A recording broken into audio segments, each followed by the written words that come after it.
Friends, अच्छा जी, अपने वादे के मुताबिक मेरे साथ दोस्त हैं टर्किश अब्दुल्ला। उर्दू बहुत अच्छी बोलते हैं बिकॉज़ काफ़ी अर्सा कुछ 10-12 साल ये पाकिस्तान रहे हुए हैं। और तुर्की की प्रॉपर्टी से रिलेटेड वीडियोस जो प्रॉपर्टी के ऊपर आएंगी उनसे पहले मैं आपको ये एक बहुत आउटस्टैंडिंग फेवर हो जाएगी कि हमें कंप्लीट डिटेल्स दे देंगे।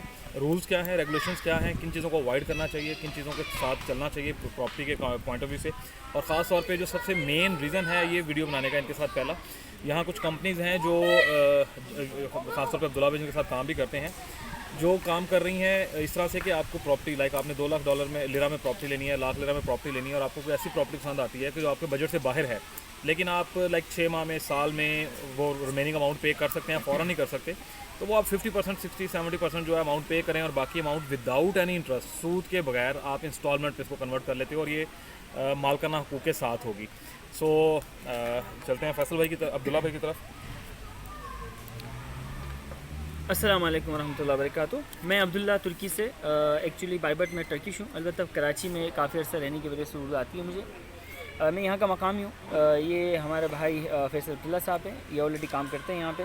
तो इनसे मेरा तारुफ़ हुआ, उन्होंने कहा कि ये हमारे पाकिस्तानी भाइयों को कुछ डिटेल देते हैं ताकि वो सही तरीके से, प्रॉपर तरीके से, बिना किसी प्रॉब्लम के शिकार हुए वो यहाँ से प्रॉपर्टी ले सकें। पहली बात तो ये कि ये उन लोगों के लिए जो यहाँ पे अपना एक फ्यूचर बनाना चाहते हैं, जो रेजिडेंस अप्लाई करते हैं और यहाँ पे ये चाहते हैं कि बग़ैर किसी गवर्नमेंट के रिस्ट्रिक्ट के वो हर साल रिन्यू कर सकें। तो उसके लिए क्या होता है कि सबसे पहले यहाँ पे आपने रेजिडेंस पहले साल लेना होता है, तो उसमें इतना बड़ा मसला नहीं करते। अलबत्ता कार्ड रिन्यू करने के बाद 1 साल बाद जब आप दोबारा अप्लाई करना चाहते हैं तो आपसे एक रीज़न मांगते हैं। तो उस रीज़न को ढांपने के लिए, उस रीज़न को अगर आपने रीज़न देने के लिए, उसके लिए आपने प्रॉपर्टी परचेज़ करनी होती है। तो प्रॉपर्टी परचेज़ करने के लिए जो है ना, अगर मसलन वो प्रॉपर्टी शो करते हैं गवर्नमेंट अथॉरिटीज़ पे, इमिग्रेशन पे, तो उनको कार्ड बहुत आसानी से हर साल रिन्यू हो जाता है, कोई प्रॉब्लम नहीं होती। वरना उनको रीज़न देना पड़ता है क्या करते हैं आप, कोई स्टूडेंट्स हैं या जो है ना आपका कोई बड़ा कारोबार है, क्या है। तो सबसे सॉरी, मैं यहाँ पे आपको इंटरप्ट करूँगा। बॉटम लाइन है प्रॉपर्टी लेने की कि 50,000 लिरा से ऊपर की नीचे की प्रॉपर्टी ना हो या लाख से नीचे की प्रॉपर्टी ना हो, स्पेसिफिक अमाउंट तो नहीं है गवर्नमेंट की तरफ से इसको, उसके लिए? असल में देखिए, ये स्पेसिफिक अमाउंट इसलिए नहीं कह सकते, उनको चाहिए लाल तापू। असल में यहाँ पे 2 तरह से तापू होते हैं। तापू कहे तो उस फाइल, उस क्या बोलेंगे उसको उर्दू में, टीआरसी जो है, नहीं, वो फाइल प्रॉपर्टी जो है डॉक्यूमेंट है, हाँ, प्रॉपर्टी डॉक्यूमेंट जी, प्रॉपर्टी डॉक्यूमेंट जो आपके ना रजिस्टर्ड हुई है गवर्नमेंट की तरफ से, अथॉरिटी की तरफ से आपको जो वो मिलते हैं, पेपर मिलता है, वो 2 तरह से होते हैं, एक ब्लू और एक लाल। ब्लू में ये होता है कि आपने जिस बिल्डिंग में घर लिया है वो घर तो बना हुआ है, गवर्नमेंट ने जो ना पानी की सप्लाई भी दे दी, लाइन भी लगा दी, सब कुछ लगा दी, लेकिन उसमें रेजिडेंसी नहीं, मतलब है कि रेजिडेंस परमिट नहीं होती, स्कान इसको बोलते हैं तुर्की में। तो वो ब्लू है। तो ब्लू यहाँ पे एक्सेप्टेबल, रेजिडेंस रिन्यू करने में एक्सेप्टेबल नहीं है। अलबत्ता रेड टापू का मतलब कलर ही रेड होता है। ब्लू और रेड हमने इससे 2 कैटेगरीज की हैं। तो जो रेड टापू है, रेड टापू के अंदर जो है ना उसमें आसानी हो जाती है। उसमें क्या होता है, रेड टापू का मतलब है कि गवर्नमेंट ने यहाँ पे जो बिल्डिंग बनी है बल्दी की तरफ से, इसकी रेजिडेंस जो परमिट होती है, मतलब एक स्कान कि आप यहाँ रह सकते हैं, ये जो है ना ये रेजिडेंशियल एरिया है, तो वो रेड टापू कहलाता है। तो उसमें कोई मसला नहीं होता। पहली बात ये कि टापू में इस चीज़ का ख्याल रखें कि रेड हो। दूसरी बात ये कि इसमें कोई अमाउंट का कोई हिसाब नहीं होता, चाहे 1+1 हो, लेकिन रेड हो कोई इशू नहीं है, 2+1 हो, 3+1 हो, कोई इशू नहीं है, कोई रेट का वो नहीं है। अलबत्ता यहाँ पे प्रॉपर्टी के बारे में आपको बता दें कि इस्तांबुल इतना बड़ा है, शायद फैसल अब्दुल्ला भाई ने आप लोगों को बताया हो, लेकिन इस्तांबुल इतना बड़ा है कि एक कोने से अगर आप दूसरे कोने, न्यू इस्तांबुल, ओल्ड इस्तांबुल, ये दोनों की मिक्स बात कर रहा हूँ। और जो ओल्ड इस्तांबुल है, जो तारीख़ी इलाका है, जो बाज़ंतीनिया के ज़माने से चला आया, वो तो बहुत छोटा सा एरिया है, छोटे से रकबे में है। लेकिन जो अभी इस्तांबुल इतना बड़ा हो गया है कि जो नया एयरपोर्ट बना है, वहाँ से लेके आप ये अपना एशियन साइड के उस कोने तक जहाँ पे इस्तांबुल की हद ख़त्म होती है, तो समझें 130 किलोमीटर से तजावुज़ कर जाती है। इतना लंबा है इस्तांबुल। तो कहने का ये क्यों मैं आपको बता रहा हूँ, ये इसलिए बता रहा हूँ कि इस्तांबुल के किसी इलाके में घर लेना वो आपकी चॉइस है, लेकिन सही इलाके में घर लेना जहाँ पे आपको फ्यूचर नज़र आ रहा हो, जहाँ पे आपको फैसिलिटीज़ और सहूलियात मैसर हो, वो आपके हक़ में प्लस पॉइंट होगा। और दूसरी बात है कि इस्तांबुल के अंदर प्रॉपर्टी लेना ये एक ऐसा मसला है कि हर इलाके का, देखें इस्तांबुल के अंदर 39 डिस्ट्रिक्ट्स हैं। डिस्ट्रिक्ट बोले तो टाउन, इलाके। तो 39 इलाकों इलाकों की प्राइस अलग है और हर इलाके के अंदर भी मुख्तलिफ मोहल्लों की प्राइस अलग होते हैं। उसके अंदर क्या क्या चीज़ें देखी जाती हैं प्राइस के हवाले से, क्या वो मैटर करती है कि प्राइस ऊपर नीचे क्यों हो रहे हैं। वो मेट्रो के करीब है नहीं है, मतलब है कि मरकज़ के करीब है, मतलब ये जो आम तरफ की सहूलियात है नहीं है, ऐसा तो नहीं है बिल्कुल ऊपर ही। जैसे बादशाह की मैं आपको प्रीफर बिल्कुल नहीं करूँगा। बादशाह का इलाका तो नया बन रहा है, लेकिन वहाँ पे एक दो में से चलती हैं बस। अगर आपकी अपनी ज़ाती गाड़ी हो तो बादशाह में ले लें, मसलन एक मिसाल दी मैंने आपको। तो मैं जहाँ रहता हूँ, मैं एहसानुत में रहता हूँ, ये भाई भी इधर ही करीब इलाके में रहते हैं, इन्होंने तारुफ तो कराया होगा आप लोगों को। तो अब इसके अंदर एहसानुत के अंदर या दूसरे जो मरकज़ी जगह हैं, जैसे बाज़ंतीनिया का जो इलाका है वो तो इंतहाई महंगा है, यूँ समझें $2.5 लाख से स्टार्ट है वो। अगर एक घर एक फ्लैट भी आप लेना चाहें, यहाँ पे मकान तो इंतहाई मुश्किल है, लेकिन फ्लैट भी महंगे होते हैं।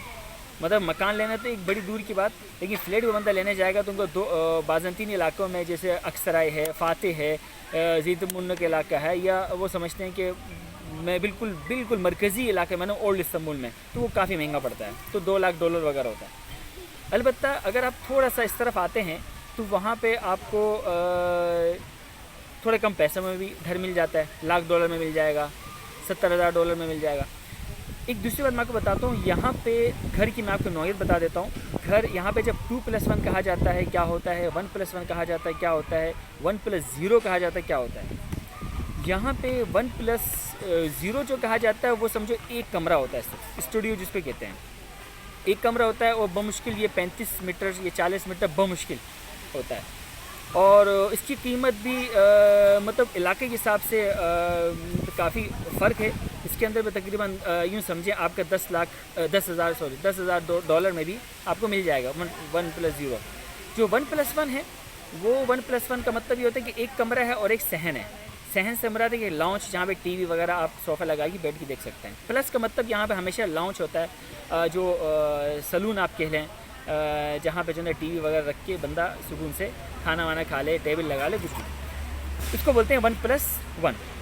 और इसका ये जो है ना तकरीबन यूँ समझें 1+1 55 मीटर स्क्वायर से शुरू होता है और ये तकरीबन 65 तक, मतलब है कि 50 से 65 के दरमियान का मीटर स्क्वायर का हिसाब होता है यहाँ पे 1+1 का। और इसके रेट भी इलाके के हिसाब से बहुत सारे मुख्तलिफ होते हैं। अलबत्ता आपको तकरीबन 13-14 हज़ार में डॉलर में आपको एक घर भी मिल सकता है इलाके के हिसाब से। मिनिमम प्राइस ये बता रहा हूँ मैं आपको। और दूसरा एक होता है 2+1। यहाँ पे 2+1 का मतलब है कि दो कमरे, मैं बेडरूम की नहीं बात कर रहा, मैं सिर्फ कमरे की बात करूँगा, क्योंकि पाकिस्तान और यहाँ पे थोड़ा सा इसमें मुख्तलिफ वो है, डिफरेंस हैं। तो 2+1 का मतलब ये हो कि 2 कमरे प्लस टीवी लॉन्च के लिए। तो इसके अंदर जो है ना ये यहाँ पे तकरीबन 75 मीटर स्क्वायर से स्टार्ट है, तकरीबन 90 तक, 90 कभी 95 95 मीटर स्क्वायर तक ये क्या होता है, ये 2+1 मिल जाएगा आपको। लेकिन एक चीज़ याद रखें, तुर्की के अंदर ये पार्किंग बड़ी प्रॉब्लम है। पार्किंग ये बिल्डिंग के नीचे नहीं बनाते, ये उस पार्किंग एरिया को भी ये लोग क्या कर देते हैं, बेसमेंट बना देते हैं। यहाँ बेसमेंट का बड़ा रिवाज है। बेसमेंट क्या होता है कि आधा ज़मीन में धंसा हो, आधा बाहर हो, तो इस तरह इसको बोलते हैं बेसमेंट। और ग्राउंड फ्लोर, कभी कभी ऐसा होता है कि ग्राउंड फ्लोर बोलते हैं, एक तरफ से ग्राउंड फ्लोर नज़र आता है, दूसरी तरफ से बेसमेंट, ये भी एक तरीके से ग्राउंड फ्लोर कहा जाता है, लेकिन ये भी बेसमेंट के ज़ुमरे में ही आएगा। अच्छा, दूसरी बात ये कि एक ग्राउंड फ्लोर फिर जैसे जैसे ऊपर हम चढ़ते जाते हैं मंजिलों के हिसाब से, फिर हिसाब से रेट भी बढ़ते जाते हैं। और इसके अलावा जो है 2+1 के प्राइस थोड़े ज़्यादा होते हैं। अगर बेसमेंट है तो आपको तकरीबन $16,000 में भी मिलने के चांसेस हैं। लेकिन अगर थोड़ा सा ऊपर है, जैसे ग्राउंड फ्लोर है या पहली मंजिल है, दूसरी मंजिल है, तो इसके अंदर आपको तकरीबन $22,000 $23,000 आपने जेब से निकालने होंगे। ये मिनिमम प्राइस मैं आप लोगों को बता रहा हूँ, इसमें रद्द-बदल मुमकिन है।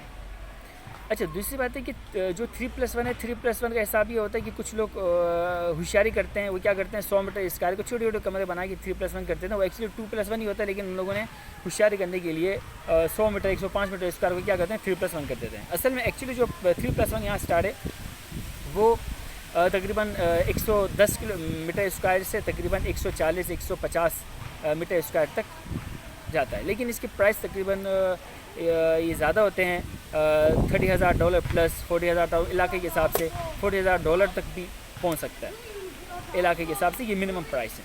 अच्छा, पहली बात तो ये होगी प्राइस से देखें, मैं एग्जैक्ट प्राइस इससे नहीं बता सकता। हर इलाके में रकबे के लिहाज से, उसकी लोकेशन के हिसाब से, उसकी सहूलियात के हिसाब से प्राइस मुख्तलिफ होते हैं।